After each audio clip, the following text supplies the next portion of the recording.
Hello and welcome to another episode of Future Off. I am Azam Faruqi, and I'm very delighted that my co-host Vasi is back. Hi, Vasi. Hello, how are you? Not only am I back, I'm living in a totally different country and continent now as Yes, well. so you've So, been continent trotting last little while. You wanted yes, to pack up, yeah. move for a little bit. So tell us a little bit about that. Yeah, so I'm not sure if everybody knows, I'm based in Lausanne, Switzerland, the French part of Switzerland, and I moved here for an opportunity with my company for a 1 year global assignment.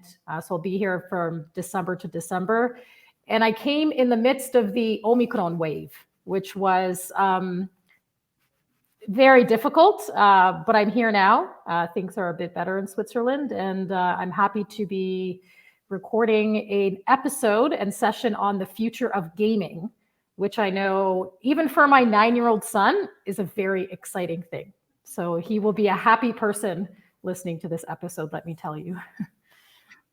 So, with that, do you want to introduce our guest?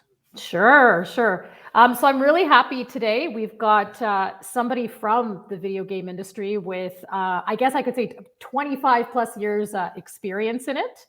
His name is Rafael Brown. He's the CEO and founder of Symbol Zero. And we were able to find him and bridge quite a large time zone difference. So I'm representing Switzerland, Azam is representing Toronto, and Rafael is representing San Francisco. So we're quite global today. And really, what we wanted to focus on was the future of gaming. And as you know, gaming is a massive, massive industry. It's projected by 2024 that it'll be about a 218 billion industry. And in the last few years, we've seen quite an increase of what you would call gamers. And I think as of last year, we've got about 3 billion people who you would classify as gamers worldwide. And so maybe to kick it off, Rafael, the first question I wanted to ask you was, what's it been like having a 25-year career sort of in the video game industry, and what have been a lot of sort of the changes and differences you've seen throughout your career? Sure. I think one big I started back in the mid '90s, and I started in video games. At a point when there were no schools or courses for that. I started really because I was doing web design, and I kind of stumbled. I think a lot of people in games in the '80s and '90s stumbled into it because many of us didn't realize that it was a viable career, because you couldn't go, hey, this is going to be my course of study. This is the school I'm going to go to. This is how I'm going to do it. You had to figure it out yourself. I, like many, was self-taught. I literally had a point where I was at a focus group session in the Boston area for a small game studio, and I was a web designer.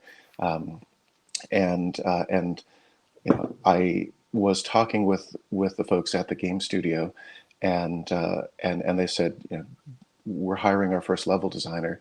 Are you interested? And I went, okay, yes. Let me figure out what that is. And then I went home and downloaded Doom and Quake level editing tools, and taught myself them, and brought back a level built in a Quake level editor a week later, and said, here's a burn CD, play this. Here's the level. Here's the basic Wow. setup. Go in, and they went in, played it, and said, okay, you're hired. Start building levels. And that was '96. But like the reality is that back then, a lot of us were on PC. It was a Hmm. lot. It was, there was, the devices were more separate. Video games go back to 1972 and the Magnavox Odyssey. Virtual reality goes back to early experiments in 1959, but really in the '90s it was still early. It was still small, and there wasn't a path to go in. And being frank, there weren't a lot of us who were not. The kind of the standard trope of the white male, uh, upper middle class, straight, uh, engineer, developer, designer was very standard. And so we have seen more diversity happen over time. We've seen a globalization where, at the beginning it was like developers in like California and Texas and the UK and Japan, and that was about it. And we now have more women and people of color. We have people building all over the world. And the biggest change that we've seen is that the game industry is now the largest entertainment industry in the world by revenue and by users. And it's a very passionate industry. And we're trying to get to better representation. And we're trying to find better ways to stitch different devices together. Because even though there's always a little bit of web, the reality, and it's hard for web developers, and I came out of web development, is games are built for devices. They run on devices. Games are not Web 1 or Web 2 or Web 3 or any web number. Games are things that run on computing devices. And it doesn't matter if it's a PC, a console, mobile phone, VR, future things. Games are built to run as fast and smoothly and optimally as they can on devices that we build for. And the biggest change beyond diversity is stitching these devices together across cloud and bringing people together where there's the potential for PC and console and mobile and VR, and in the future, AR, to all play together and interact in different fashions with the UI and UX needed for their individual devices. That's the biggest change. A global change of how can we bring people together? How can we get them to play together? And how can we make sure that they are comfortable? They see their representation. They see that there are people like them. They see that there's diversity in other people, and they all get to find ways to play and enjoy, discover, and learn together. Right. So I've got two questions. The first one is, what would have been sort of the first video game you've developed? And then I'm just curious. So this is fascinating. And then just to really build upon talking about the device and how important that is. And maybe really it's a good segue into where is the industry right now in terms of the technology available to basically do what you're saying, to stitch, these devices together to get into that next technological level of gaming for people. Yeah. Sure. So just to answer the first one quickly, the first professional project that I built and shipped was a wonderfully cliched kind of sword and sorcery third-person game called Dark Vengeance by Reality Bytes, a Cambridge Boston game studio that no longer exists, but that was an early Mac game studio.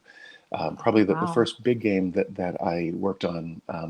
I worked on several games in the Thief series, which was early 3D, first-person gaming from Looking Glass. And I will say that the first studio that I was at, it really kind of taught me and reminded me, and really the first several studios, that building your own technology, building your pipeline, knowing your tools, building individually what you can is incredibly important. Yes, like we've seen in the past 15 years, leaps and bounds with Unreal and Unity. The vast majority of games that make money, not games, but games that make money, are still built on custom engines. And technically, for Epic, Fortnite, the biggest game in the world, is a custom engine for them.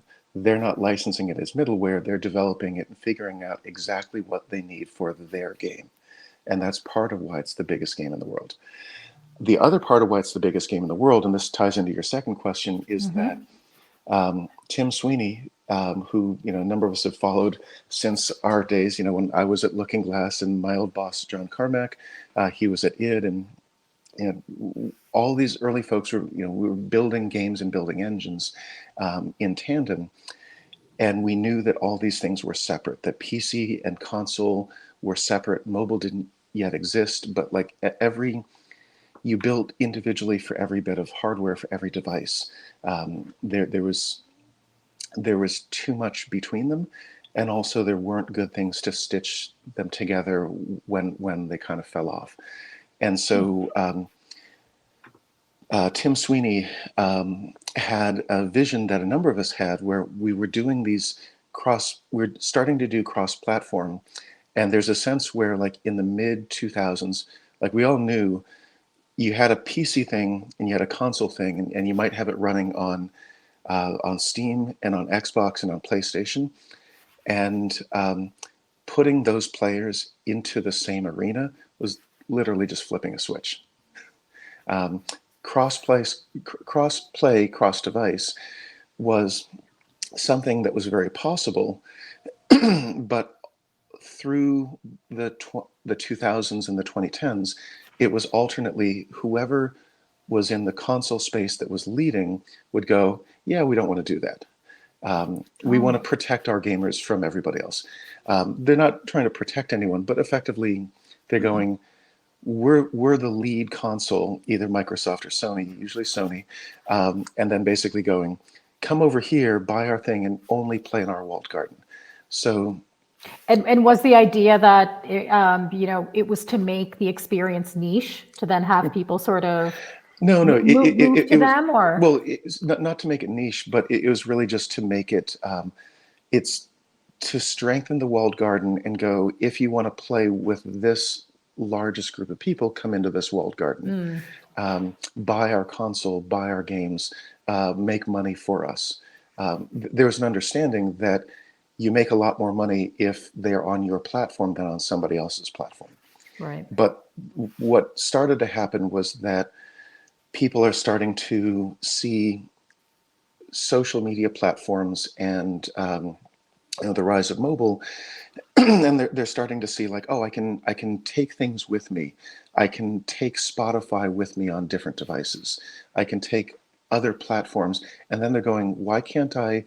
Like there was a South Park episode where the kids were warring between PlayStation and Xbox because they all wanted to play together. It's like, just let them play together. And so Fortnite was basically, Epic was the first one that basically said, we're going to put these together, or we're not going to run on your platform. And they were able to do that because they were the biggest game, or the biggest game and developer at that time. And it was an instance of them throwing their weight around, but it was appreciated by a lot of the rest of the industry because they forced crossplay. They basically, and at that point, Microsoft, who was trailing Sony, was like, we'd like it. And Sony was like, we don't need it. But that notion of going, well, either we're going to do it or we're going to turn off our PlayStation servers. Do you want it or not? And Right. sometimes you have to do that. Sometimes you have to generate conflict. And this was it wasn't as big as like the Apple Epic lawsuit, but this was a big thing back around 2016, where it's like, we have the biggest game right now. Do you still want it?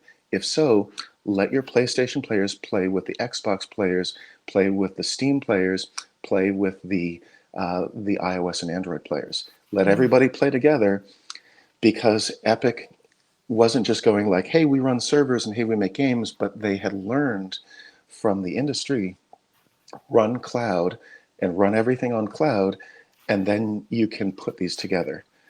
So cloud is, in many respects, the biggest impact right now. Like, people are frothing about blockchain, and almost nobody's actually using it in the gaming space from the gamers. But most gamers don't realize that every developer almost is using cloud now, probably multiple clouds, and everybody is building their games to run on cloud, not as like cloud graphic streaming, but just like, hey, the servers are on AWS or Azure or G Cloud. Right. And is that really where that future sort of technological piece is leveraging the cloud, so then whatever game you have, you can play it on whatever platform, and it's adaptable, and it's no longer a need to stitch. It's sort of all integrated. Is that sort of the idea? Yeah.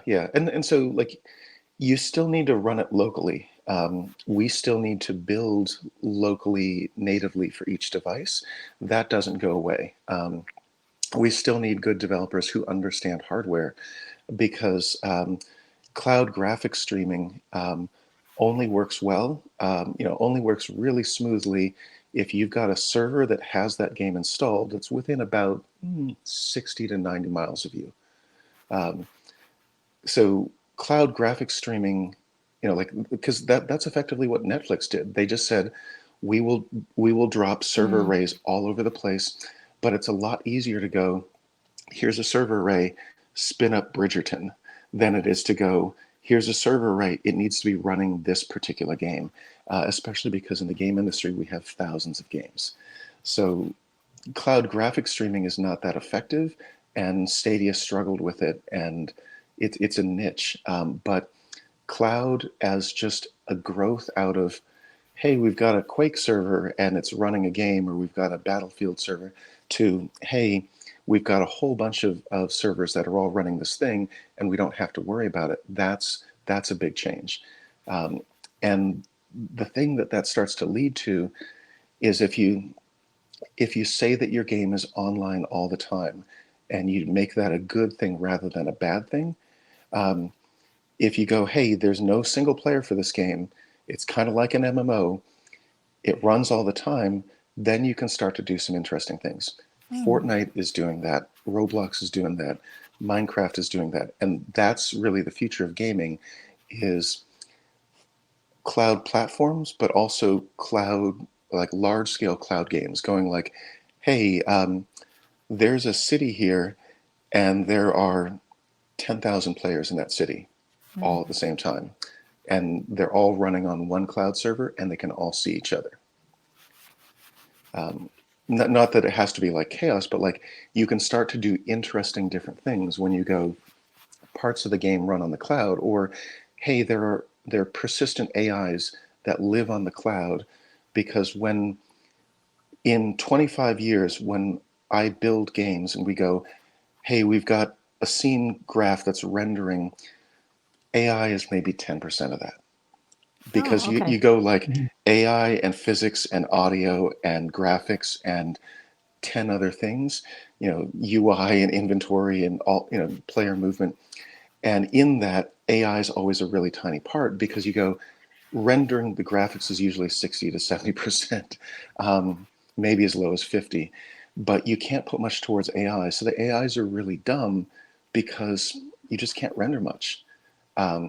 But if you go, hey, the AIs run on the cloud, and that's one more reason why cloud gaming is cool, because you have persistent AIs that have memory or that get better over time, that that are running some combination of like machine learning or deep learning, reinforcement learning, or they're using machine translation and they're talking to you in your native language. Not that there's still not some localization needed, but the notion of reactive back and forth, like there's only so much that we can do with an AI and like a menu tree and go like, if the player says this, then say this. But if we go, hey, run it like it's Siri or or Alexa, and then the AI just says, hi, what do you need today? Like in your native language. That's huge. And that's where it would be useful ultimately for gamers. Okay. Talking to you, remembering what you said, being able to bring things up. Antagonists who are like, I remember that time you beat me last time, I'm coming for you. Nice. Yeah, which I think makes it an even better sort of gaming experience.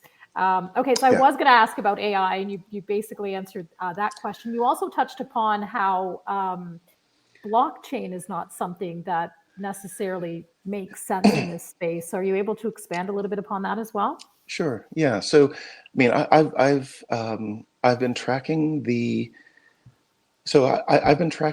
crypto space for 10 years. I've been tracking the kind of blockchain space for a while. There was after kind of the VR and then AR bubbles, there was an ICO bubble of 2017 to 2018. Lots of folks who knew nothing about games promised virtual worlds and offered, initial coin offerings, and then that collapsed when almost none of them delivered. So part of the game industry remembers that there were a lot of scammers and a lot of hypesters in the 2017 to 2018 period, which is really only 4 to 5 years ago. And they talked a lot, and they had a lot of hot air, and they delivered almost nothing. And their bubble burst, and it hurt a lot of game developers because there were folks who had signed on to these things, and then all of the value evaporated. And Bitcoin kind of came down, and Ethereum came down, and everything kind of cooled down, and people stopped, like investing in the mainstream. And then more recently, it came back. Yeah. Around the pandemic, and the recent wave, which kind of started with Web3, and then people started attaching Metaverse and NFTs, and like that's a whole other thing to get into. But the thing is that the current bubble is being largely fed and pushed by Silicon Valley and now other VCs around the world, but they don't understand the technology. They're mostly pushing marketing, and they're going like they're mostly trying to sell crypto, being really frank. They're going like, do a blockchain thing, and they're dumping money in. And so that's what confuses me. Like how do you use blockchain in the context of gaming? So sure. If you don't mind me asking. So for example, now we are starting to see games that offer NFTs or tokens, right? So the Axes, for example. Yeah. So how does that fit in? Right. So Axie Infinity, for example, I would say is not actually a game. It's a gamified economy. Gamification to me is not a game. They sat down and built out an economy, and then they did one of the laziest attempts at like slapping game ideas into there for a thing that if you actually sit down and look at it is really basic and not that much fun. They have a 2D interface.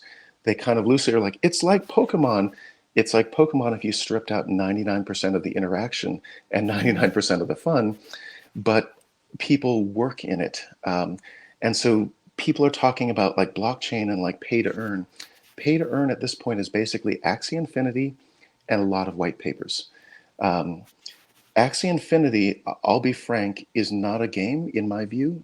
I've made games for a long time. It's a gamified economy that is largely a pyramid scheme, and it's mostly at this point trying to pull in, being frank, brown and yellow people like ourselves. It's trying to actively pull in mostly poor people in Southeast Asia who don't have access to remote work, and tell them, hey, if you come and you work in this thing, which is basically glorified, reskinned World of Warcraft gold farming, you might make money. It, classically, it's a multi-level marketing scheme, and in that it needs new players to come in order for it to be healthy. It needs a steady churn. The core way for anyone who's not familiar with Axie Infinity, and like this is part of why I think that blockchain gaming is largely full of crap, is that gaming is supposed to be primarily about play. Gaming is about play, which is learning. The primary way in which we learn as human beings is to play, to discover, to explore, to interact, to experiment. Axie Infinity is not that. It basically just says, here's basic gold farming. If you do this thing, you might make some money. But the problem is that what they started off with is, and this I believe is a flaw or a money-making venture, is that in order to play it, you have to at least start with 3 Axies or pets. And the price of those pets changes over time based on the economy. And that was very intentional. So it goes up and then it gets harder for people to come in. And so as I understand it, the setup was basically put a high barrier to entry, but tell people that there's money to be made. And then, and this happened through a bunch of last year where people were like, well, poor people in the Philippines are making money in Axie Infinity. And then you actually, like, I went into like Facebook groups and like, no, what's happening is people in the Philippines don't have good access to remote work during a pandemic, and they're desperate, and they're being recruited in Facebook groups by product managers from first Axie Infinity and then from these scholarship groups. And the scholarship groups are basically loan sharking. They essentially go, hey, the price, this thing has value because to get into it, you have to pay 1,500 US, and you're someone from the Philippines and you don't have 1,500 US, so we'll loan it to you with interest. And then you come in and you work in this, and you work in it for a while, and you'll pay us back the interest, and then you'll pay us back the principal, and then you will make money. And so the thing, and then you see that Axie Infinity, or sorry, Sky Mavis, the Vietnamese company behind this, who's basically exploiting their own people in Southeast Asia, they're making a ton of money. They have Silicon Valley and Chinese VCs dumping money into them. And then you see these scholarship groups that are coming in around them. And then if you start to look at it, you go, oh, the venture capital folks, they're triple dipping. They take a piece of the companies that they invest in. They get access to the tokens that the companies mint, and they invest in the scholarship companies. They literally invest in all three, make money across all three.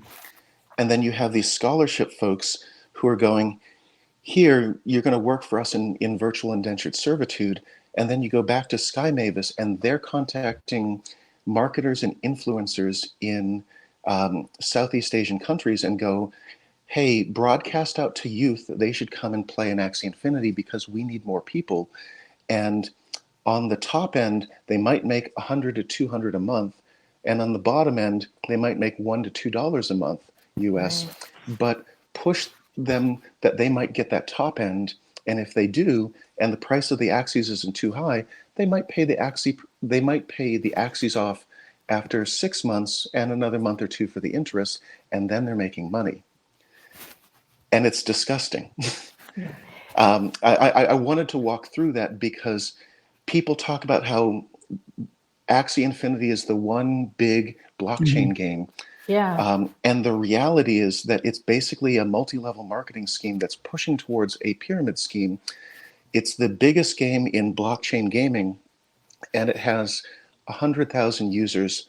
It has 100,000 monthly active users, which is pathetic in traditional game terms, where games have millions to tens of millions. You know, Roblox has 50 million monthly active users. Axie Infinity has 100,000. So they have a small population that's locked into an ecosystem, and they're basically toiling in virtual fields. And the ones who make the most money off of it are Silicon Valley and Chinese venture capital. Interesting. And so, that's play to earn. So when we talk about, so that's very fascinating because, I mean, for a lot of individuals who are neophytes or something, you know, obviously trying to get into these things, it's not as easily understood. So when you say that Axie Infinity is basically created an economy and just put a game on top of it as like an interface, if you look at the actual games that are very popular, so like Minecraft, Fortnite, how do they arrange the economy? Like, is there something fundamentally new there as well? Or yes. So in Axie Infinity, the economy trumps the gameplay. So think of it this way. In game development, you always have to set priorities. You always have to decide what is most important. In blockchain gaming, the economy is the most important thing. It trumps the gameplay. It is prioritized greater. And this is a thing that is actually going to bring other of these into real problems, because even Axie Infinity has had to rebalance. You know, more recently they've had to go like, hey, we're losing players. We need to be gaining players. Our SOP is dropping, and we're going to put out a traditional mobile game to try to make money that way. But it's because there is 30 years of recorded history around MMOs and other online games that basically says that you can't just plan your economy and then launch your thing and then let it go. Your game and your gameplay and your economy interact with your player base. And what I'm seeing with a lot of these new kind of upstart, you know, projects that are blockchain gaming is they go, hey, we're going to build an MMO, and our initial budget is about half the size of a mobile game. You know, like a mobile game generally, if you're going to start it, should be in a range of, let's say, a robust mobile game being built in, you know, California would probably be 1 to 2 million. And so you'll get folks who go like, oh, we've got a $500,000 budget and we're going to build a virtual persistent world that PCs normally have, you know, 5 million to start and 25 million to build, and probably eventually scale to 100 million. And they're going to build it for $500,000. So their notion is completely ridiculous, even if it's just the initial money. But the problem is they go, the economy is the most important thing. But if you look at all, you know, if you look at MMOs and any other persistent open world game across the last 30 years, they start with an initial idea, and then the community comes in, and then you see what people actually want, and then everything gets rebalanced and rearranged because you don't know what you have until your players come in. Yeah, that's what I was going to say. If maybe correct me if I'm wrong. If what I'm hearing, if we distill the economy of gaming, it's really about the player experience and building the community. The player is always at the center. Right, and then and building it in a way where there's the interaction, there's the camaraderie, there's this notion of sort of community, and then once you build that, that's where the economy comes from. That's when you start to make the money. And so I'm thinking that model probably won't change when you look at the future of gaming, let's say 5, 10 years down the road. Maybe this idea of clouding will help to, you know, refine and make it better. But what I'm essentially hearing is the economic aspect of it is really about the player and the experience. Yeah, you have to have a good experience. You have to know what your players actually like in the thing that you thought you were making. And then you have to decide, do you want to change for that? But you can't just go, hey, we figured out an economy. Like I've seen this a number of times. Like I talked to the chief economist for Metanomics, who had never built a game. And he's trying to tell me that he's going to design an economic system so that other people can use their tool to build economies. And I look at his thing and I'm like, your player and your community aren't in there. You're designing economies in abstract. I'm sorry, that's completely ridiculous. That's horseshit. Nobody does that. In games, like you look at like some of Raf Koster's rules of online gaming, where, you know, Raf Koster was you know, lead designer for Ultima Online and has been involved in several MMOs one after another. And he's like, you don't know what you have until the players take hold of it. You think you've got an idea, and then the players school you because that's what happens. You have guesses. And so the idea is, well, so here, let's take Fortnite as an example. When I was at id Software, working under John Carmack on Rage and other stuff back in, you know, from like Rage to VR and things and mobile, in 2011, Epic was talking about Fortnite then.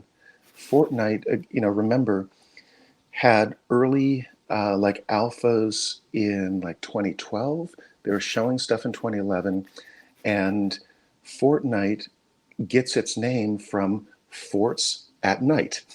Fortnite was literally, hey, I actually didn't know that. So I mean, it's a play on it's a play on the, you know, the fortnight, you know, as an English term that means 2 weeks, but it's really forts at night, and it's because you had folks at Epic who were playing Minecraft and Left 4 Dead and other stuff, and they're like, so what if we do this kind of co-op experience where 4 players have to survive waves of ghoulies that attack you at night, and we have construction. Like our current version of like UE4 that we're starting to mess with has good components for object instances, and we're using the technology, and we have good multiplayer. And it was like, can we do co-op against waves of oncoming ghoulie attackers. And that just kept changing and changing and changing. And where it really took steam was when they were like, oh, these folks over at PUBG are doing some amazing stuff with Battle Royale. We could actually do that better. And, they sat down, like, they didn't just clone PUBG. PUBG was first person, their third person. Their style was different. But they started to make that. And then they started to go like, hey, can we put the PlayStation and Xbox and PC folks together? And then can we add mobile? But then it was when they realized, let's make this free to play, and let's have the monetization be aesthetic things, not pay to win. And when they realized, like, hey, skins and dance emotes, like, that was them reacting to the community. They had people who wanted to look good, they had people who wanted to celebrate, and they had people who were now, especially young people, playing back and forth across devices. Which is essentially the whole Roblox model. Yeah. And really, like, so Roblox and Fortnite are kind of two halves of the same coin. One took a long time. Like, Roblox started in 2005 and basically said, hey, we need to do a UGC thing, and it took them 10 years to make traction. And then they started to, when they brought in mobile, and then meanwhile Fortnite, it took them 5 years, but it was similar. Like, they both started to make cross-platform cloud platforms and bring people together and give them expression once they brought them together. So one aspect of the economy, obviously, what you explained, right? You build a game, how your community reacts to it, how the players react. That's one. But over the last little while, we've seen the rise of esports in general as well, right? Like gaming, like you have built like these esports arenas now, people watch.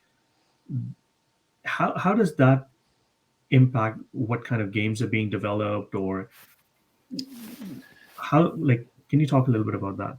Sure. And I think I can bring this, I can bring this to both esports and blockchain in different ways. So on the esports side, so the reality is that people often forget, like, oh, you can push this out to other arenas, but you have to start with, do you make a good game that people care about? Can you make a great game that people love and are passionate about?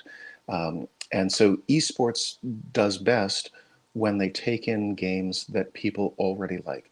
There's never really been, and there's been a number of attempts, but never really been a successful, like, we're going to make an esports game. Because esports are like virtual concerts that I also work on, which is, you can't go, oh, we're just going to do this thing. It's like, no, do you have the audience? If you have, if you have 10 million people who like this game, then you can make it an esport. If you're just designing a thing on paper, or you've got a studio that's working on a thing, great, put it out in the market and see if people care. But you can't, like, the point is, esports is sometimes trying to do it backwards, because they want to be able to control the game because they designed it, but they need to start with a game that people love. It's like, hey, soccer, football, you go, nobody controls it, it just is. Games aren't quite like that, because games are different expressions of a particular genre, and they're what people like at that particular point in time. But you have to find what that thing is, and then you can make it an esport. So then the transition over to blockchain gaming is similarly, they're also doing things backwards, because right now the biggest thing in blockchain gaming is, can they do virtual land sales? And they're doing it backwards, because what they're doing is they're going, we have some amount of venture capital investors, and we have some speculative investors, and they will actually dump a bunch of money in to a thing that's completely ill-defined and vague and hand-wavy. It's like, oh, we're going to have a virtual world thing, and here's why you should care about it. It's for one reason or another that we still don't really define very well. Dump money in. So Stupid people will dump money into that. Desperate people will dump money into that. And gamers mostly go, I haven't seen it. Like, show me a thing and show me if I should care about it. So you have things like Polygon Sandbox, which they're like, hey, we got $500 million in corporate investment of people buying land. And then you go, yeah, but how many people play it? If you go into Sandbox right now, 1,000 monthly active users. I think it was 1,078. Nobody cares except your investors. You can't start with, I have an idea and dump money in. You can't start with, I have an idea and I think it's good and I'm going to write a white paper. You have to build a thing and make the audience care about it. And that's a thing that esports needs to learn and blockchain gaming needs to learn, that you start with a thing that is a good experience. Don't start with an economy. Don't start with an idea. Start with a vision, iterate, prototype, prove it out, make it playable, put it in front of players, see how they react, grow that thing, and slowly make it a product and make people care about it because you listen to them, and then figure out how to monetize that thing better. And so for me, maybe this is a good segue into also touching upon, there's this buzzword or this idea of a metaverse. And I think if you ask most people what it means or what it is, people really have no idea. But I was wondering if you could maybe, touch upon that. Sure. And what that means for gaming and so let's start with the actual definition of what it is, and then we'll get into the, I don't know if I can swear on this podcast, but we'll say the BS definition. Sure. the horse feathers definition. So when I was a kid, and I'm a little older than some, I watched Tron as a kid in 1982, and I said, I want to make that. And then a couple years later, I went back, in 84, 85, I went back and read William Gibson's Neuromancer that was published in 1982, same year as Tron, and read about cyberspace and said, and like, I hadn't yet tasted the internet, but I knew what he was talking about. And I said, I want that. And then in 1992, when I was in college and I was figuring out indirectly that I wanted to make games and had always been kind of making games since playing Dungeons and Dragons as a kid. But in college, I read Neil Stephenson's Snow Crash, where he took William Gibson's term of cyberspace and rebranded it for his novel. It was the same idea. At that point, like, I'd been using the internet and Usenet and Bitnet and kind of understood those. And I was like, yeah, this is 2D. And I'd seen the beginnings of the web, which started in 1990, and the internet started in 84. And in 1992, I'm going, right, the web is a 2D text-based static image, asynchronous, slow, clunky thing, which is about as much as we can do now. And that's okay. And I was designing for the web and going, yeah, it's kind of crappy, but it's what we have. Like, I want it to be like games, but it can't do that yet.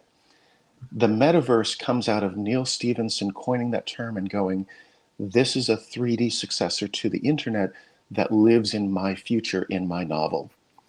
And game designers like myself and the progenitors that came a few years before me, we all dreamed about making the metaverse, and we have, and we saw the beginning of the potential for it in 1996 with the advent of the commercial GPU, where we went, oh, right, it's not an SGI like Onyx station. It's not an O2 or like an O2.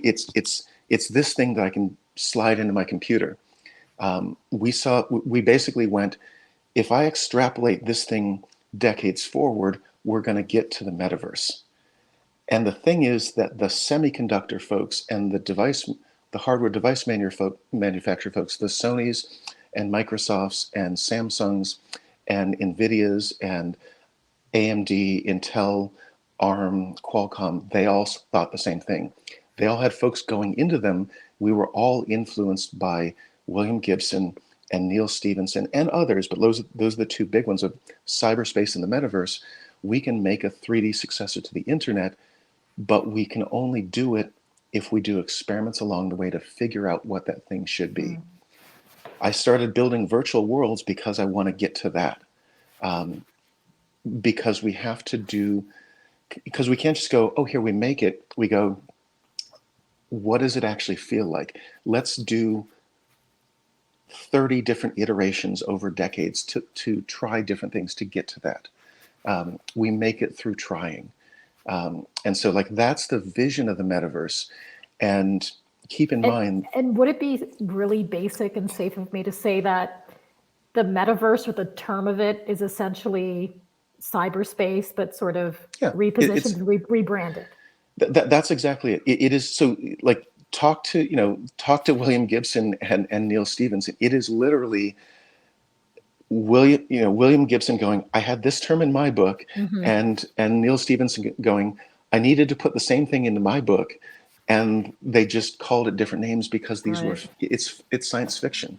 It's what is the name of the thing that runs your world, and the key thing is they were both writing dystopian science fiction as a warning, going, don't let the corporations and the greed-driven people take over. Not just big tech. Anyone who is going to put profit over people is going to lead you into a dystopia. That's what they were both saying. Doesn't matter if it's investors or if it's a corporation or it's a government or whatever. Anyone who's going to put profit over people is going to destroy your world. That's what they were saying. So the vision is figure out how to take that notion of this thing that we're going towards and make it sane and healthy and good for people. The problem is that in the last few years, we had a crypto bubble in the 2016 to 2018 period, and then that died down. And then we had venture capital going, hey, we miss it when we could sell crypto and when we could make money off of crypto. And so they came up with a term, Web3, which was a co-optation. This is even before they started to co-opt Metaverse, but they took the term Web3, and Web3 as a marketing branding term comes out of Andreessen Horowitz. They literally sat down and said, hey, we're going to do meetings with blockchain folks, blockchain enthusiasts. We're going to give you a term because we want to sell crypto, and crypto's not a great thing in 2018, 2019. We want to make it healthy again. They wanted to make money. I understand that and I respect that, but that's not the metaverse. Web3 used to mean VRML and WebGL and academic experiments. And then they basically said Web3 is good and Web2 is bad, and Web2 is anything that we don't like and Web3 is anything we do like. And it's a simplistic and stupid definition. And it's also frankly offensive to the game industry because we went off the web in the 90s. Games, XR, IoT, BCI, AI, we all use devices and cloud. And we mostly have ignored the web since the 90s. We don't need it. Like I use the web to do video conferencing. I use it for social media. I use it to read my morning news. And then I put it away and I do stuff on devices. And when I need the internet, I connect into cloud. But they pushed this notion, and it started with Web3, and then they needed NFTs to kind of replace ICOs. And then they're like, oh, metaverse. The metaverse came around as a notion in 2021 because there were people who loved it and cared about it and know that it's still 20 to 30 years out. And then there were people who latched onto that because, like, talk to folks at Intel and they go, we need 1,000x the current processing. And it'll take us 25 years to get to that. Talk to NVIDIA and they go, hey, we're halfway to the realistic rendering that we need in from 1996 to 2020. They basically said, we did half the work we need. We needed to do the other half in the next bit. But then you talk to a bunch of startups funded by VCs and they go, the metaverse is here. But when they say that, what they actually mean is games grew bigger than anything else, faster than anything else. During the pandemic, people bought hardware. They bought PCs, Yep. consoles, mobiles. They bought smart fridges. They bought appliances. They bought everything with semiconductors. We have gone online heavier and faster than ever before in the last 2 years. And somehow they're saying that that's the metaverse. And it's really just, no, it's peak internet. It's literally peak internet. So then, but to your point, gaming has always been part of the metaverse, or maybe an iteration of it. And the idea is that, you know, this real notion of, let's say, cyberspace instead of the metaverse is that you take what you have today and continue to build and create this much larger sort of this is kind of the good way to look at the metaverse. There's a lot of energy and interest coming out of people being stuck at home, and there's a lesson that we can take from XR. In 2014, Qualcomm was very good about going, hardware moves in 30-year cycles. They're like, XR is still really far away. Perfect XR glasses you can put on, they do VR, they do AR, they do MR. That's still like 20 years away. In 2014, they're like, that shit's hard, really hard. And then the point is, they basically said, right now, it's like XR is the vision of the future of the thing that we want to go towards, and it's also the container term for the community to showcase the experiments that we're doing now. So think of it as, right now we need to do experiments and exemplars, paragons and precursors. We need to do the early things to figure out how to get to the vision.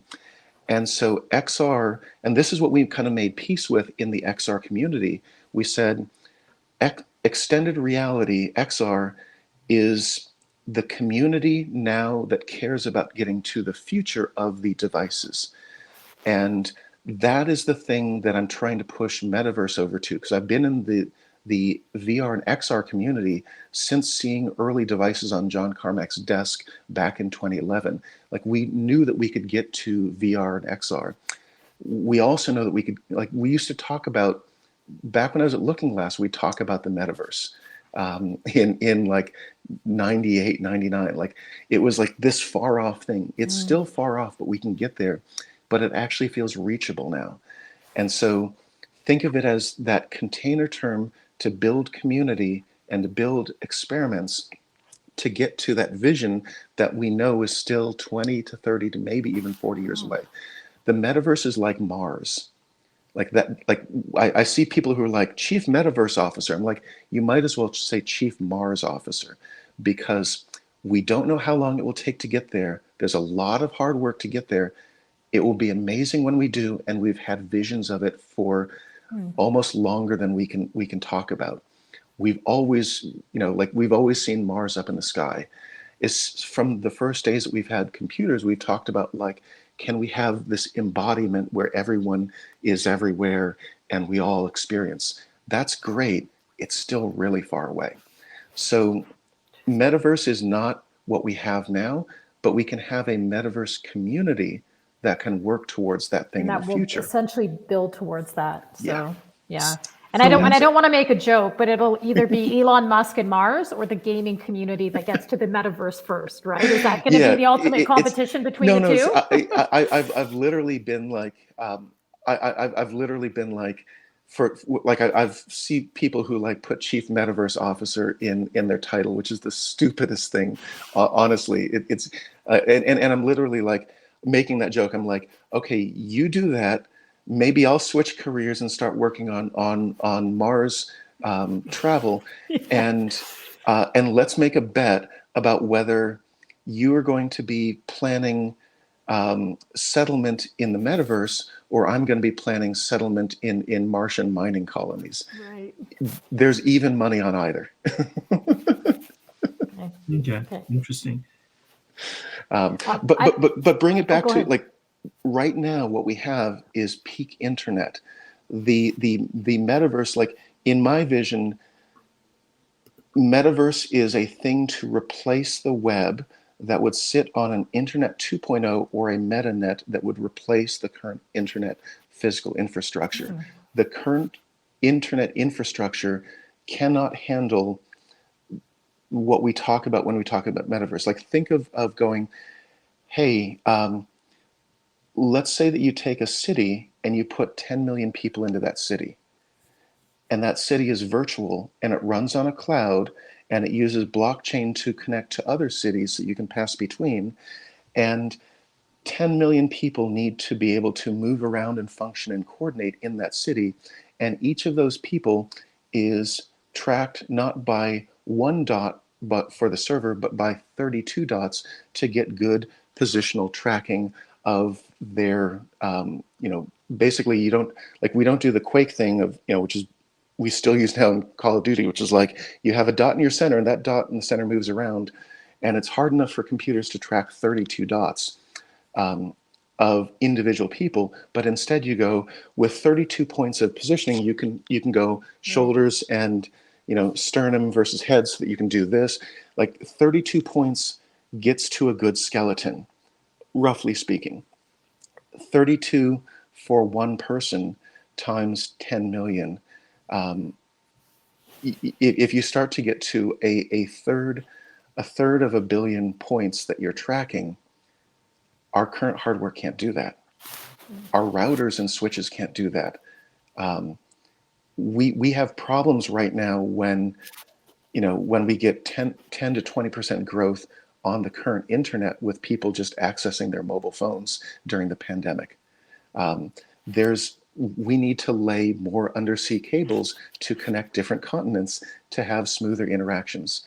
Intel talks about how to get to a good metaverse, you probably want to have everyone able to work back and forth at under 10 millisecond ping.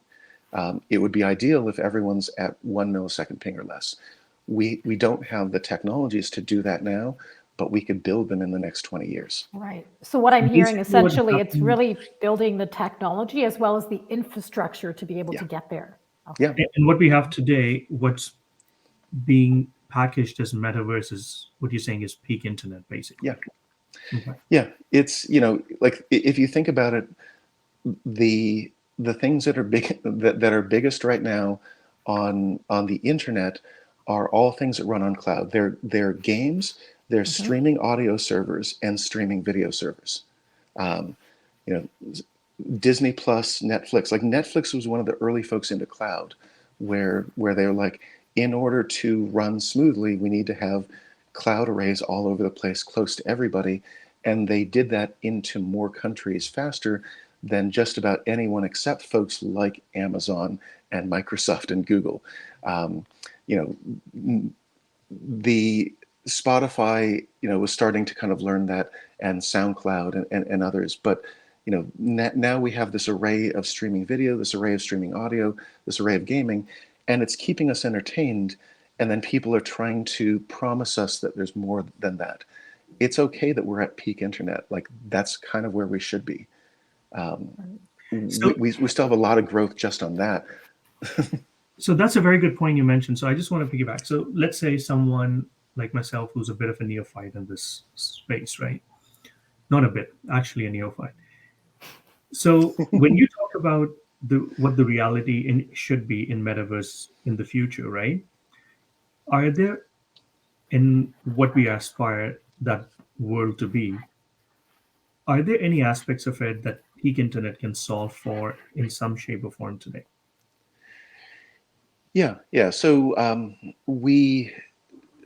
one of the biggest things that we're still doing, keep in mind, is we are still going from a notion that people have some basic internet access to having stable broadband or equivalent in terms of both speed and latency. A lot of people in rural parts of the world, all around the world, still don't have, the access to literally just like stream a movie consistently or to play a game without their character popping all over the place. There's basic stuff that we're doing, where they're like Metaverse. It's like, no, like let's fix the internet. Like there's a lot of good work to do to ensure that if people are on satellite, for example, that they have better latency, or to do better jobs about getting wired broadband cable or DSL out to more people. We just need to give, we need to actually get to the point of where internet access is possible and, if need be, subsidized for everyone, because what we are starting to get to is a notion where everyone needs to function to work, not that they work on the internet, but they need the internet for work in some capacity, for communication. And so the thing that we need to get to is ensuring that everyone has access, that we subsidize that access if need be, that, you know, it doesn't matter if someone has a home or is homeless. If someone is homeless, one of the things that will be hard for them to get out of being homeless is they will probably have to have email, and they'll have to be able to check email in order to apply for a job. There's basic stuff that we're still doing to make life good for humanity, and to go like, hey, playing is fun, but, and like, play to earn, like that's a, let's figure out how to get people to be able to use the internet right now to be able to get jobs so that they can work. Because like blockchain gaming is trying to solve problems that we haven't asked questions for. The questions that we have is, how do we use the current internet to play comfortably and safely with each other, to not get data mined by large companies, to be able to understand our privacy, and to be able to use the internet for pleasure and for work safely and consistently, with the notion that everyone has access to it and everyone has a base level of service, because the internet is becoming kind of a basic human right, or it should be, because without it, people get disenfranchised and they fall off. Exactly.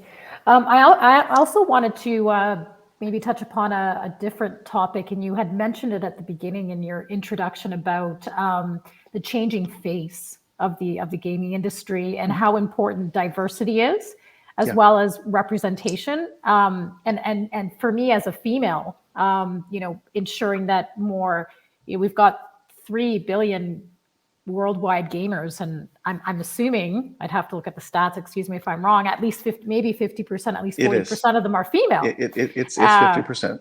Right. And so for me, you know, when I looked at the stats in terms of game developers, it's still heavily male dominated. And for me as a woman, when I see a lot of the games still, you know, tend to have a very male perspective as well. And so I was wondering if you could talk about, you know, what you see some of the changes happening to really help boost, from my diversity representation as well as from a female perspective, an industry that is going to continue to just keep growing. Yeah.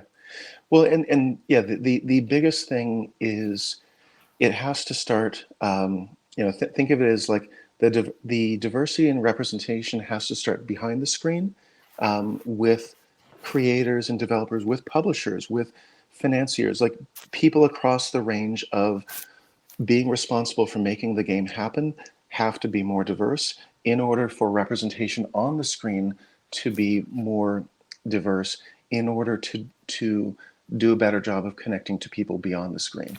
So it absolutely starts with developers, and it should basically come as a kind of a base level responsibility for anyone who is in the game industry, just as for anyone who might be in film or TV or animation, any entertainment field where we are representing people. It is an absolute must that we hire, that we mentor, that we promote across a broad range, that we understand that race, ethnicity, nationality, gender, sexuality, religion, age, ableism, you know, things that make up people's identities are important to see on screen. It is important to to provide safe spaces for people to learn and come in and contribute, and you have to create broader ranges. Some of the public companies have been better at that. Microsoft and Electronic Arts in particular, because they're public companies and because they've had their feet held to the fire by shareholders and regulators in the past, are good about that. Sony is good also. Not everybody is. It's important to be able to go, like Microsoft, just calling them out, has been particularly good consistently about having controllers and that are customizable for players with different forms of ableism. Sony and Microsoft and Nintendo have all been getting much better about having representation on the screen. There was kind of a watershed moment when there was a discussion that got started around Assassin's Creed, and this was about 2013, where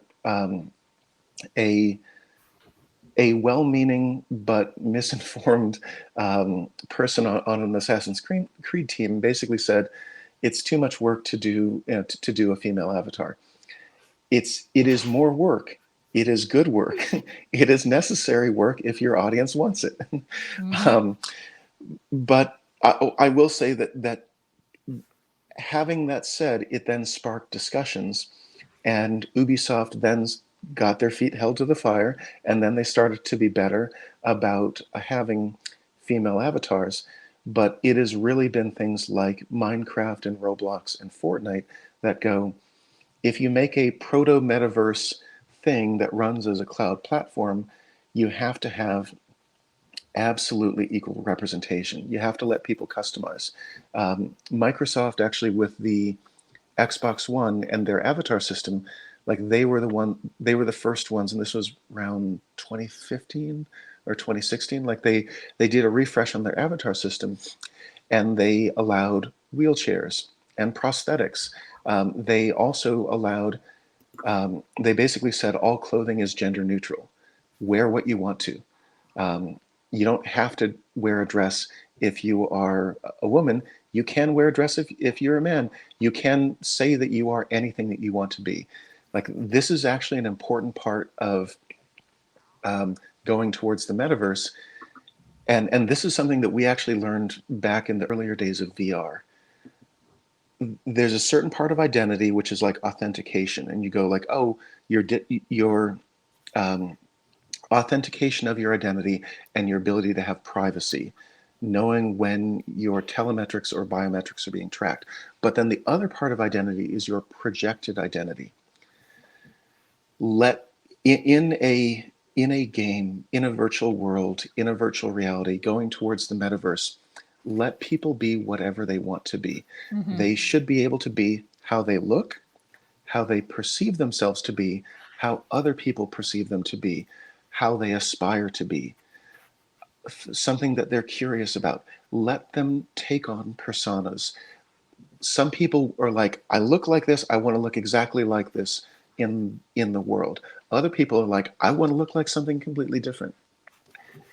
You need to know their identity. People should not be anonymous because they should be held to consequences, especially if they harass people or are toxic. Gaming is no place for being anonymous. The platforms at least need to know so that they can police people and moderate and provide safe spaces. But in representation, let people be whatever they want to and provide options and access for that. And the hard thing, and this is something that some of these metaverse companies and blockchain companies don't understand, is that the hard thing about that is that as games, we run on devices, and the avatars, the player characters, are integrally connected to the game engines. You can't just go like, oh, just borrow this avatar system. You can borrow an avatar system if you don't care how your performance is, and you can let your performance go to crap. The painful reality is that the player character, the avatar, is often the most expensive thing in your game. And everyone needs to basically make that, or at least tune that uniquely for their game. So and I would also building add, systems around that character and building expression is something yeah. that everybody should be doing, and it takes a lot of work, and it's necessary work. Yeah, and I would also argue, I have a 9-year-old son who's obsessed with gaming. His avatars are the most important thing Yeah. of the experience, right? Absolutely. So it's not even sometimes the game. It's I don't know how many times he changes his avatars to come show me. It's like changing your clothes. Absolutely. What do you want to wear today? I really like that term you just coined, and I don't know if it's your term or projective gaming. I think that diversity will really sort of projected identity. Yeah. Projective identity. Okay. Yes. Thank So you. think of it as on the server, we need to know and authenticate the identity of the user and set up a user account. And a good way of doing that is going, this is the user, this is their banking information, their credit card, their real name and street address. We need to know who they are, because if they mess with somebody else, we might need to give them a warning or ban them. If they purchase something, we need to put it into their purchase history. There's the user account, but then there's the player and the character. And remember, this started in RPGs, pen and paper RPGs like Dungeons and Dragons. Player and character. Now there's NPC, non-player character, and that's an AI. But a player character is, I am the player, this is the character that I'm playing. It's basically like the actor and the character that they're playing in the film. The player can potentially have multiple characters or multiple skins or avatars. They can go, who do I want to be today? Because technically, if I sit down and I play God of War on PlayStation, my character is Kratos, but I'm still Rafael. And then if I go into Roblox, my character is a funny little guy who might be wearing a Lil Nas X outfit. And then if I go into something else, my character is something else. Your character, your avatar, can change as often as you want it to, but your player is who you are. And different communities can mediate between that, depending on how much they want to broadcast. But yeah, they're both important. The player is about understanding your real identity, but also providing privacy and safety and security. Your character is about the projected identity of who you want to be in the world and how you feel that day. Cool.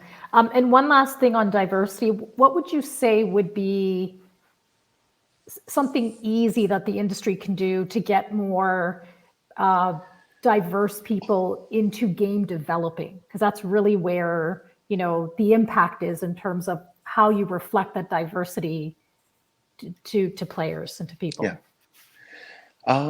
So I think that the important thing is in hiring, is to recognize that like everyone starts somewhere, and that the best way that you are going to be diverse is you go like, oh yeah, we might need a bunch of veterans to run things, and they might be less diverse, but you need to basically hire in like in effectively a like blind casting fashion. Figure out who, on the one hand, is bringing in good ideas, and bring in those people regardless of what their background is, but then actually balance that with another thing, which is, and I'll go over to a term that, depending on how you feel, people fall in and out of favor with, which is affirmative action. Affirmative action was never meant to go give an advantage to people despite their skills. Affirmative action was meant to go, people are actively disadvantaged because people hiring tend to hire people like themselves. On average, if they don't think about it, they go, what is my mentality? What is my personality? What does this person look like? What do I feel comfortable with? And they hire that. And so it is absolutely essential that people go, to reach my gamers, to reach my community, to broaden my community, who should I hire? Can I hire a good person who is different from myself and brings in a different perspective, can I mentor them and grow them and promote them? And my company, my studio, my platform will be better for it because I have better representation. So diversity is absolutely something people should hire for, both because you get fewer people of diversity if you hire more like yourself, and that's often what people are doing, but also because you broaden your audience if you broaden your staff. So I like that's a that. very good thing. Interesting point you mentioned that it has to start from hiring the developers, because at the end of the day, if you want to tell the authentic story on Yeah. screen or in the game itself, you have to have someone who represents that world, so you understand the nuance a little bit better, right? Yeah. And we know historically this is something where Hollywood's probably done a very poor job of. Like, the one example that comes to mind for me is if you watch Homeland, right? They showed the capital of Pakistan, Islamabad. You type, Homeland, Islamabad, and Homeland on Google, and if you type Islamabad actual pictures, and you'll see Two it, different things. like, I did not Yeah. know I come from that country. I've never seen. Yeah, I mean, so it's kind of, so it's And important. Azam knows because he's from there, so he Yeah, knows exactly how it looks like. So it's very, right? it's sometimes a little infuriating. So it's important. Yeah. The other thing I also want to ask is, and this is something that just I grapple with in other issues as well, but in gaming, because people get to see it, it has a bigger impact. When you hire people, people with different backgrounds, obviously, do you think that places a lot of undue pressure on that one person to create that authentic narrative? Like, because I mean, if you're a large group, if you have lots of, It let's shouldn't. say, white male, a lot of things are normalized. Yeah. But I don't know. Sometimes I wonder, if I step in as a storyteller, do I always have to feel the pressure that people, what It's going to be there regardless. So like I'll give a couple of examples. When I was at Activision, we were working on true crime. So the first true crime, Streets of LA, the protagonist Nick Kang is supposed to be biracial, basically of European and Asian extraction. Part of the reason for that was that the studio creative director, Peter Morwick, was married to, he was a European immigrant who'd come over and was been making games for a long time in the LA area, and his wife was Asian American, and he had kids that, like, he on a certain level was making a game where the protagonist was like his son. He's like, here, let me, like, I don't know that he told his kid, but, it's basically going like, I'm making a thing for this experience that I understand that I want my son to see, which is that you can see people like yourself. When for the sequel, Activision wanted us to change the character to being African American for the sequel. It's funny, like, we actually wanted to keep going with the original character. They wanted us to change it because they wanted it to be more street. We actually had a lot of African American developers at Activision because Peter and Adrian, who were both white guys, Peter Morwick and Adrian Stevens, were fantastically aware, and they built one of the most racially and gender diverse staffs that I saw in Santa Monica. They had, we had, we were about a third female, which was good for the early 2000s. Wow. And we had, we had white, black, Asian, Latino across the board, and there was no majority. And it was like, that's the best of what you see in California is you go, we're run by two white guys, but they're pretty fucking nice, and I respect them. And they help provide a shield against the craziness of Bobby Kotick and Activision. And they build a studio that is as diverse as they can make it. And they deal with all the directives, but our characters are diverse. And there's an understanding and an authenticity, even when Activision is going, make that character more street. And then we're going, okay, how do we do this respectfully and decently? Meanwhile, on the other hand, and this is more recent, when I was on the Mafia team at Hangar 13, part of 2K Games, we were not nearly as diverse. It was heavily white, both, kind of white American and also folks who come over, Europeans from the Czech studio. It was less gender diverse. It was less racially diverse. And we had a African-American protagonist, Lincoln. And we had, at that point, two of us who were African-American in the studio, and neither of us had really kind of any say of that. And I can specifically remember like building out a district and planning it and populating it, and then having someone come in and basically go like, oh, the people in this black district are all going to be junkies. And I'm like, what the hell? But that was, that was within the last 10 years and not within the last 20 years. It comes down to the people at the top.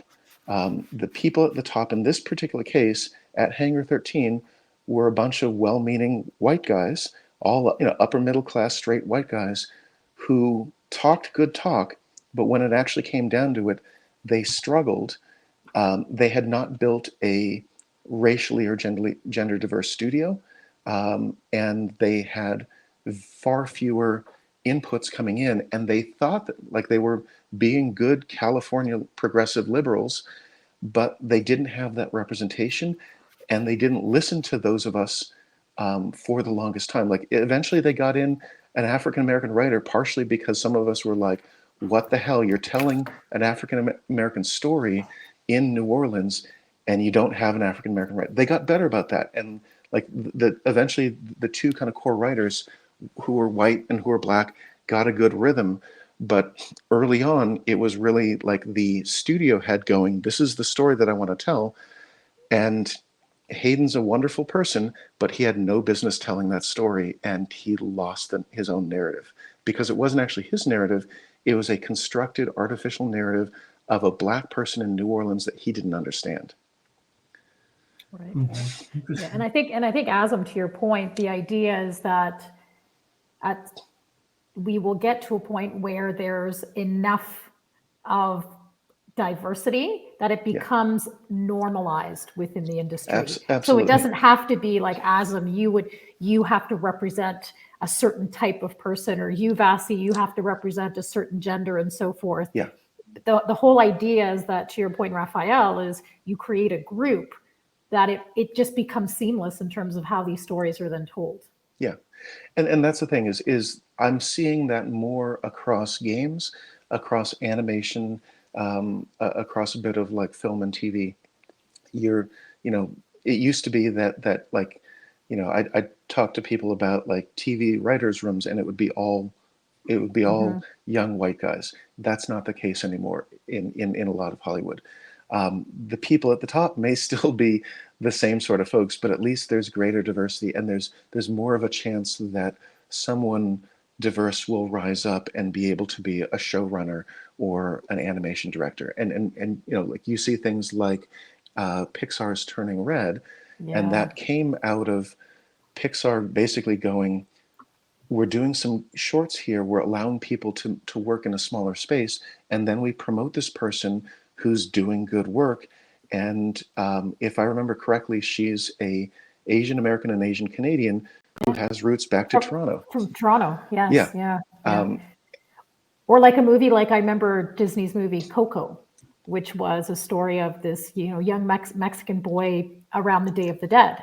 Yeah. And it, interestingly enough, is like one of my son's favorite movies. Yeah. And so it's kind of like, that's what we need to, these are the stories we need to have out there.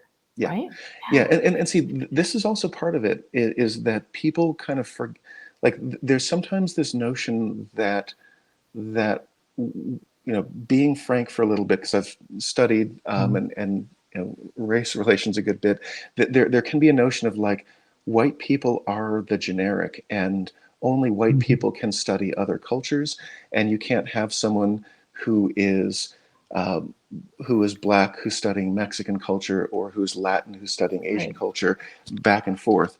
That either everyone feeds into white culture, or white people feed out into those other cultures. The reality is that, and Disney is starting to learn this, is that if you build for diversity internally in your studio and to authentically do other experiences, you get more success internationally, because snippets and explorations in different cultures are liked and loved by everybody. You don't just go, oh, here, we're going to do Coco and it's only going to play well in Latin America. You go, people all over like that. They don't want to just see white stories. They don't want to just see their stories. They want to see everybody's stories. Yeah, for sure. Perfect.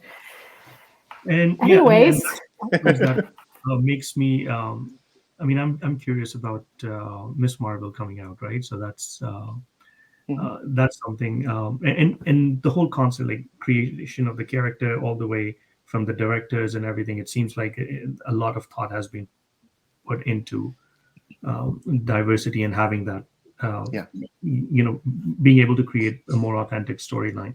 So, I mean, this is one of our longest episodes, Rafael. It's been very, very fascinating. In the interest of time, just one question I want to ask before we start wrapping it up. So, you've talked a lot about some of, you talked a little bit about early days and what are some of the technological advancements, right? So, you've mentioned the semiconductor industry, hardware.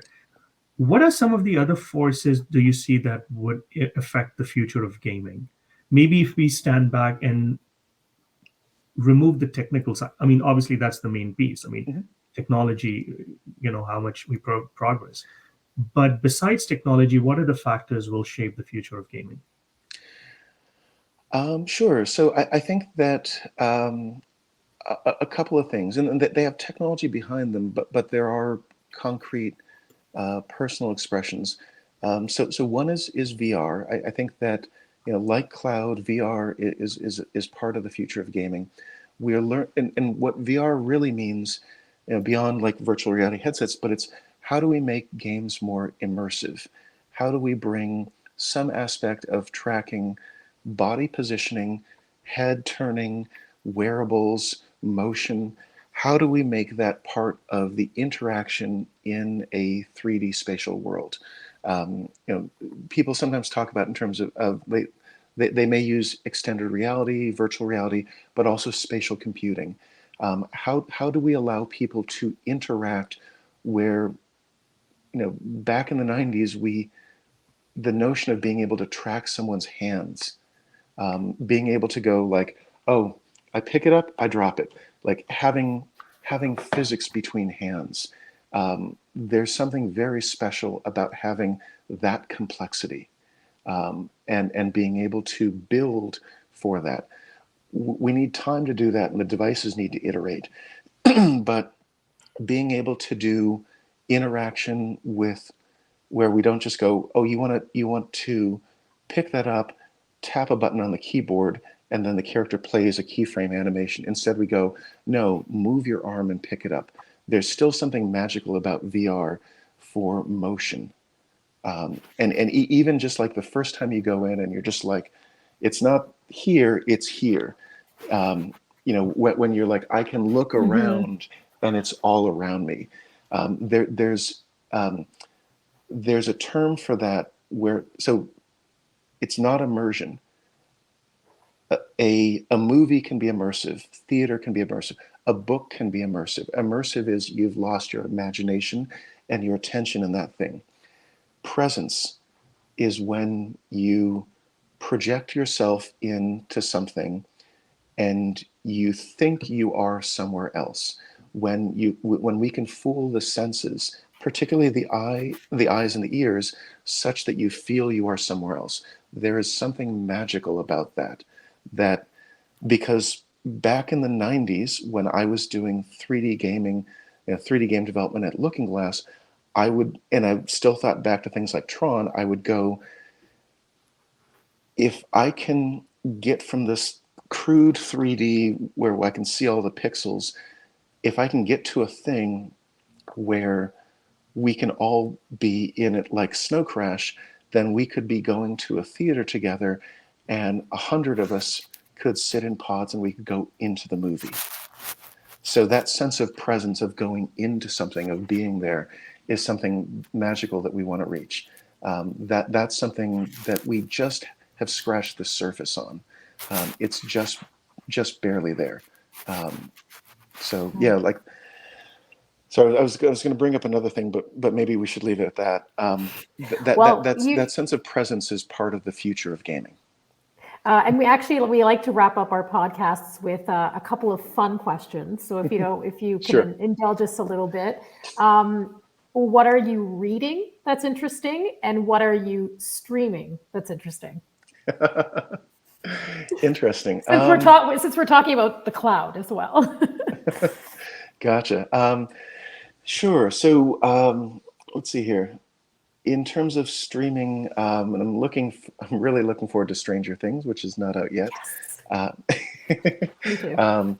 But I'm starting to dive into the second season of Raised by Wolves, which is really good. I've watched just recently. Oh God, I'm trying to think back to some of the Marvel stuff. I admit that I'm a bit of a Disney Plus, Marvel, and Star Wars junkie. So I actually liked the Book of Boba Fett, even though it kind of goes all over the place. Boba Fett was my favorite Star Wars character as a kid, so it's still kind of cool to see his story. And I really liked that they had Tamura Morrison and Ming-Na Wen. And you had these two veteran actors chewing up scenery. And even though the story was a little all over the place and they're jamming stuff in from The Mandalorian, I want to see more of their story. And kind of going from that to another thing, I want to, the first movie, I have not been to the movie theater since the pandemic. I'm going to go to the movie theater for Everything Everywhere All at Once. I want to see Michelle Yeoh on the big screen. Lately I've been reading. It's not as interesting. I've been reading a lot of Azure AI documentation on because I'm in the process of raising money for a cloud platform based around gaming and virtual performance. And so I'm doing a ton of research. I haven't been reading for pleasure as much lately, but I'm doing a lot of research on cloud structures, on AI, even on bits of blockchain, trying to understand how these things are all fitting together and what they should be over the next 10 years. Amazing. Wonderful. Great. Well, thank you so much. This was a really great conversation. It was fascinating. I actually learned quite a lot. And thank you. Thank you very much. Yeah. Thank you for having me. Let's stay in touch. Absolutely. Yeah. Beyond all of this, my team is working hard on a virtual concert that's going to debut in Roblox in May with Roblox and Sony. And while I cannot say who it is currently, I think what I can say is that we're going to be really excited to bring the first true virtual performance by a female artist into Roblox. This is exciting. You know that you are now going to become my son's best friend. Once I tell him this, so he waits for these Roblox events. Like he literally has a countdown. There'll be a whole. It's quite impressive. There'll be a whole announcement in May. But what I will say is that we did some great work capturing her on the Henson Soundstage back last month, and she took time away from her tour to come in and be optical motion captured. So it's going to be really exciting, and I think the fidelity of performance that we're going to have in Roblox is going to be the highest that we've ever done. Awesome, and we'd love to have you back sometime in the future. Absolutely, yeah. Lots to chat about. Thanks again, Rafael. All right, thanks a lot. It was really good talking to you. Bye-bye. Have a good day.